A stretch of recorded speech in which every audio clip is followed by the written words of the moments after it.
बिस्मिल्लाहिर्रहमानिर्रहीम अस्सलाम वालेकुम फ्रेंड्स। सो आज हम डिस्कस करने वाले हैं चैप्टर नंबर 9 का लेक्चर नंबर 3 जो कि है इंटरफेरेंस ऑफ लाइट। सो आज हम पढ़ेंगे कि इंटरफेरेंस क्या होती है और उसके कितने टाइप्स होते हैं और उसकी कंडीशंस क्या क्या होती हैं। सो फर्स्टली हम जानेंगे कि इंटरफेरेंस क्या है। इंटरफेरेंस जो है when two waves superpose one another they either enhance the effect of one and other.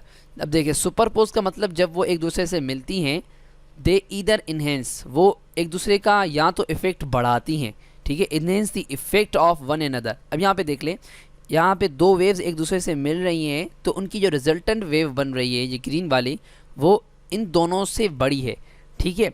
सो या तो वो एक दूसरे का इफेक्ट बढ़ा देती हैं, सो उनकी रिजल्टेंट वेव जो होती है वो इन दोनों से बढ़िया जो हो जाती है, और they reduce there effect at that point, या वो एक दूसरे का इफेक्ट जो है वो कैंसिल कर देती हैं। यहाँ पे देखिए, यहाँ पे दो वेव्स मिल रही हैं तो उनकी जो रिजल्टेंट वेव बन रही है वो इन दोनों से छोटी है, मीन्स ये ज़ीरो हो गई, और they reduce there effect at that point. This phenomena is called the interference of light, और इस फिनोमेना को हम बोलते हैं इंटरफेरेंस ऑफ लाइट।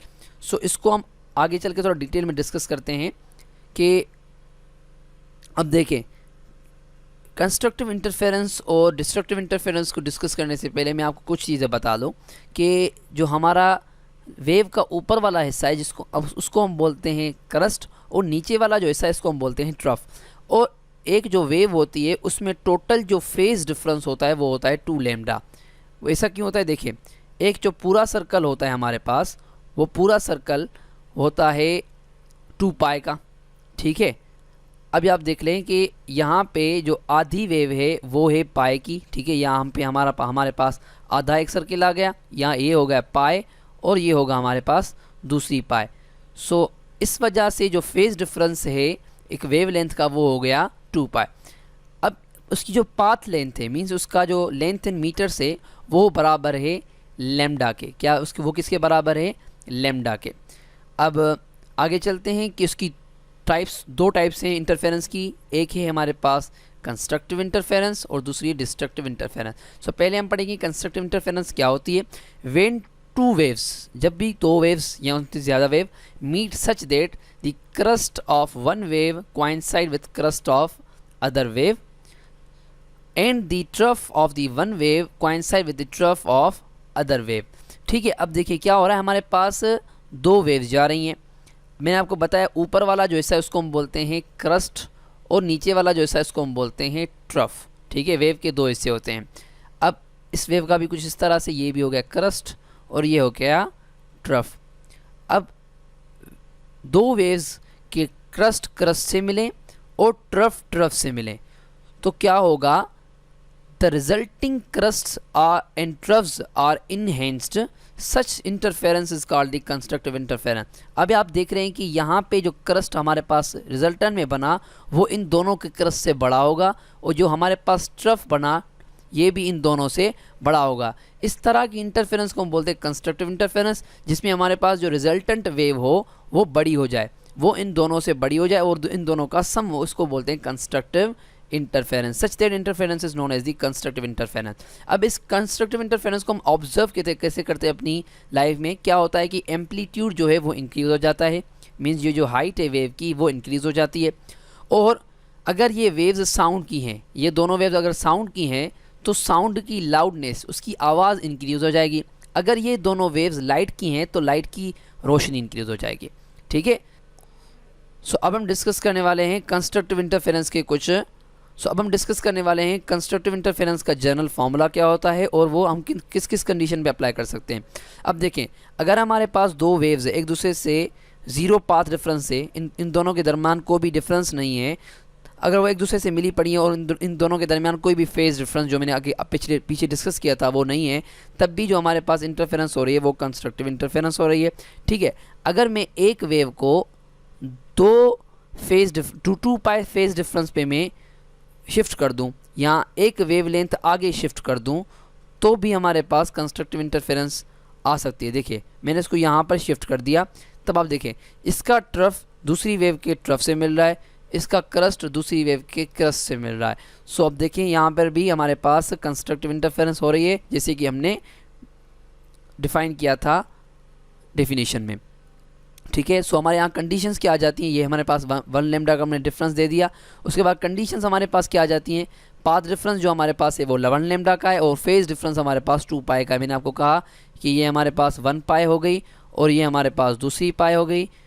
तो यहाँ पर हमारा जो फेज डिफरेंस होगा वो होगा 2 पाई का और हमारे पास इंटरफेरेंस जो हो रही है वो कंस्ट्रक्टिव हो रही है और एज अ रिजल्ट हमारे पास जो वेव मिल रहा है वो हमको एक बड़ा वेव मिल रहा है इन दोनों की कंपेयरिंग के हिसाब से। ठीक है। सो अगर हम वेव को थोड़ा आगे और शिफ्ट कर दें, ठीक है, अगर हम वेव को थोड़ा और आगे शिफ्ट कर दें मींस एक और लेमडा अगर हम सफ़र करें यहाँ से यहाँ तक, तो हमारे पास ज़ाहिर सी बात है चेंज इन फेज डिफरेंस होगा वो तो 4 पाई आएगा। ठीक है। और 2 लेमडा का हमारे पास चेंज आता है। ठीक है। हमने वेव को थोड़ा आगे शिफ्ट किया, तभी भी आप चेक कर सकते हैं कि हमारे पास जो इंटरफेरेंस हो रही है वो कंस्ट्रक्टिव है। ये क्रस्ट, ये जो ट्रफ है वो दूसरी वेव के ट्रफ से मिल रहा है, ये क्रस्ट जो है वो दूसरी वेव के क्रस्ट से मिल रहा है। तो हमारे पास जो इंटरफेरेंस हो रही है वो तो कंस्ट्रक्टिव हो रही है। ठीक है। यहाँ हमारे पास 2 पाई का डिफरेंस भी हो गया।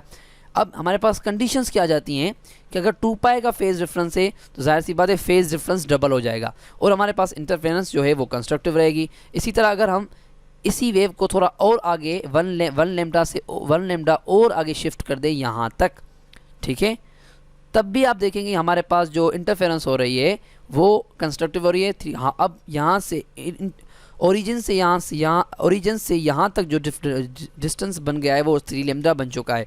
सो यहाँ पे कंडीशंस क्या होंगी, पाथ डिफरेंस तो 3 लेमडा है तो फेज डिफरेंस उसका डबल हो जाएगा और इंटरफेरेंस क्या रहेगी, कंस्ट्रक्टिव, जो कि हमारे पास ये नीचे वाली लाइन डिनोट कर रही है। सो अगर हम इसका जनरल फॉर्मूला निकालना चाहें तो कुछ इस तरह से निकाल सकते हैं।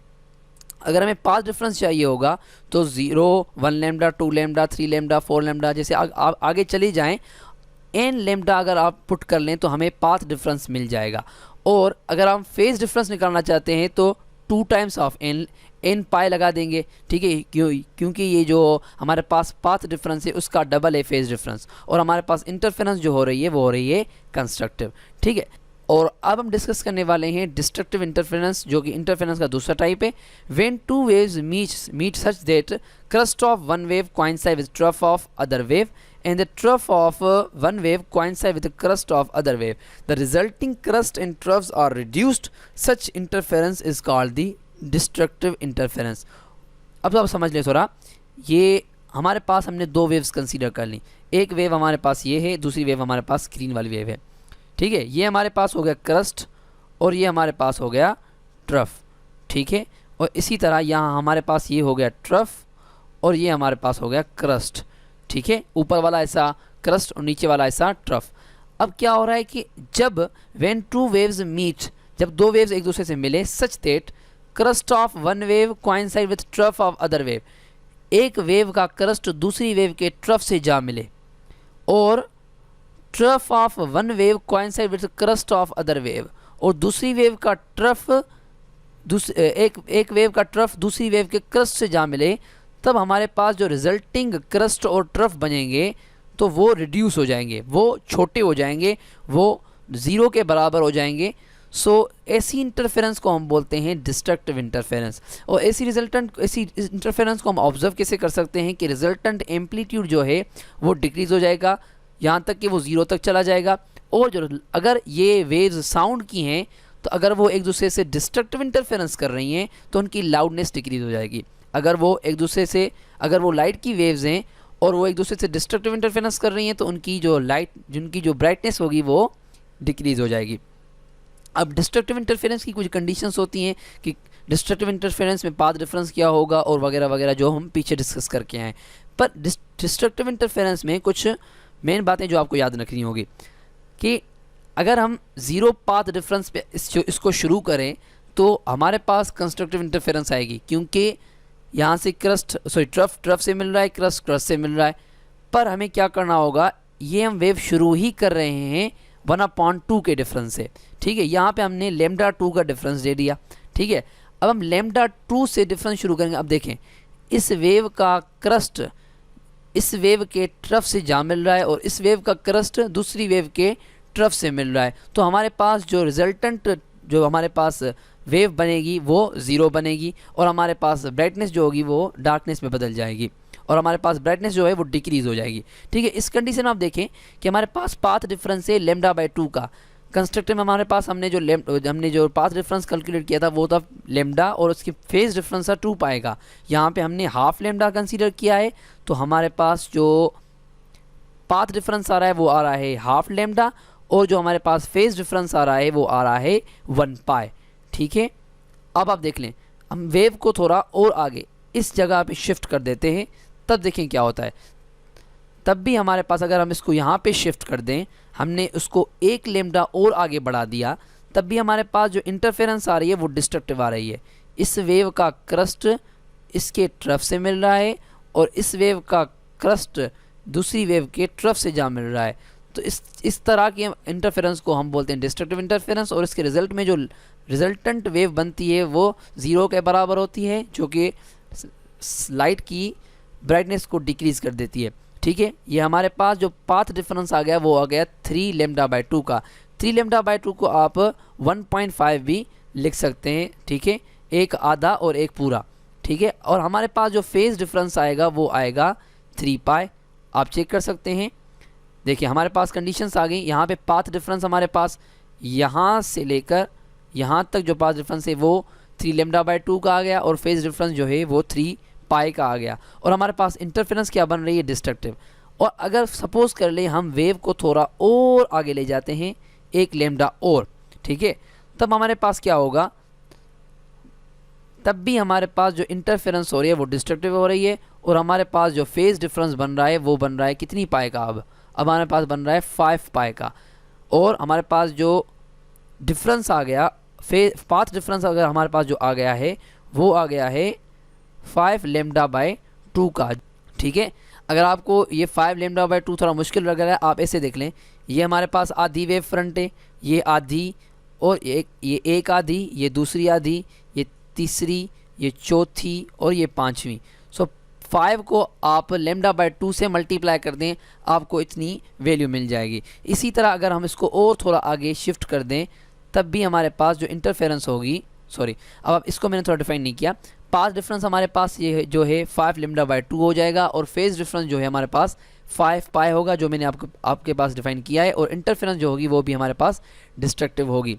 सो ठीक है, अगर हमने थोड़ा और आगे थोड़ा इसको पुट कर दिया है तो देखिए कुछ तो हो जाए, कुछ तो कंस्ट्रक्टिव बन जाए, पर मगर नहीं बनेगी। देखिए हमने इसको 7 λ/2 का डिफरेंस दे दिया। ठीक है, अब इसमें 7 λ/2 का डिफरेंस है, तब भी ये कंस्ट्रक्टिव इंटरफेरेंस नहीं कर रहा, तब भी ये डिस्ट्रक्टिव इंटरफेरेंस कर रहा है। सो इसकी कंडीशंस क्या होगी, इसमें जो फेज डिफरेंस होगा वो होगा 7 पाई। आप इन पाइस को काउंट भी कर सकते हैं, ये 1, ये 2, ये 3, ये 4, ये 5, ये 6 और ये 7। और आप फेज डिफरेंस भी काउंट कर सकते हैं, जो हमारे पास 7 λ/2 आ चुका है, और फेज डिफरेंस जो है, सॉरी पाथ डिफरेंस जो हमारे पास है वो 7 λ/2 है, और फेज डिफरेंस जो है वो 7 पाई है। और हमारे पास इंटरफेरेंस जो हो रही है वो डिस्ट्रक्टिव हो रही है, जिसके रिजल्ट में हमारे पास जो वेव जनरेट हो रहा है वो हो 0 एम्पलीट्यूड वाला हो रहा है। सो ठीक है, और इसी बात को हम समराइज़ करते हैं कि अगर हम इसको जनरल फार्मूला में लिखना चाहें तो कैसे लिख सकते हैं।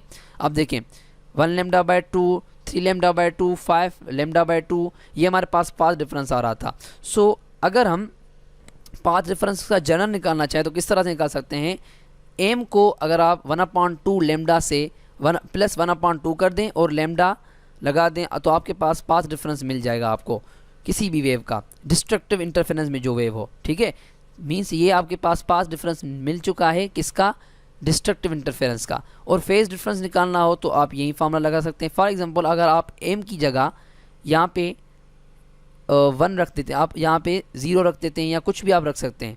ठीक है, अगर आप 1 रख देते हैं तो आपके पास जो वैल्यू बन जाएगी वो बनेगी 1/, ठीक है, अगर आप यहाँ पे 1 पुट कर दें तो आपके पास आ जाएगा 3 λ/2। ठीक है, तो यहाँ आप m में कोई भी नंबर डाल सकते हैं। अगर आप 0 डालेंगे तो आपके पास 1 λ/2 आ जाएगा। सो ये डिस्ट्रक्टिव इंटरफेरेंस का पाथ डिफरेंस है जो हम इस फार्मूला से कैलकुलेट कर सकते हैं। सो अब हम बात करने वाले हैं इंटरफेरेंस की कंडीशंस क्या होती है और इंटरफेरेंस प्रैक्टिकली परफॉर्म कैसे होती है। अब देखें, इंटरफेरेंस को परफॉर्म करने के लिए आपके पास मेन जो चीज़ होती है वो होती है कोहेरेंट सोर्सेज ऑफ लाइट। और वो दो कोहेरेंट सोर्सेज हों और मोनोक्रोमेटिक सोर्स हों। ये बात मेन है कि आपके पास मोनोक्रोमेटिक सोर्सेज हों। सो अब मोनोक्रोमेटिक सोर्सेज कैसे लाएं? मोनोक्रोमेटिक सोर्स किसको कहते हैं? वो सोर्स जिसकी एक ही कलर की लाइट हो उसको बोलते हैं मोनोक्रोमेटिक सोर्स, और दूसरा हमारे पास हो कोहेरेंट सोर्स। कोहेरेंट सोर्स क्या होते हैं? जिसे true sources should emit continuous wave, वो कंटिन्यूस वेव तो इमिट करें of same wavelength and same time period. इस तरह की जो सेम वेव लेंथ और सेम टाइम पीरियड की जो वेव्स होती हैं उनको बोलते हैं, वो कोहेरेंट सोर्स से निकलती हैं और उनको कोहेरेंट वेव्स बोलते हैं।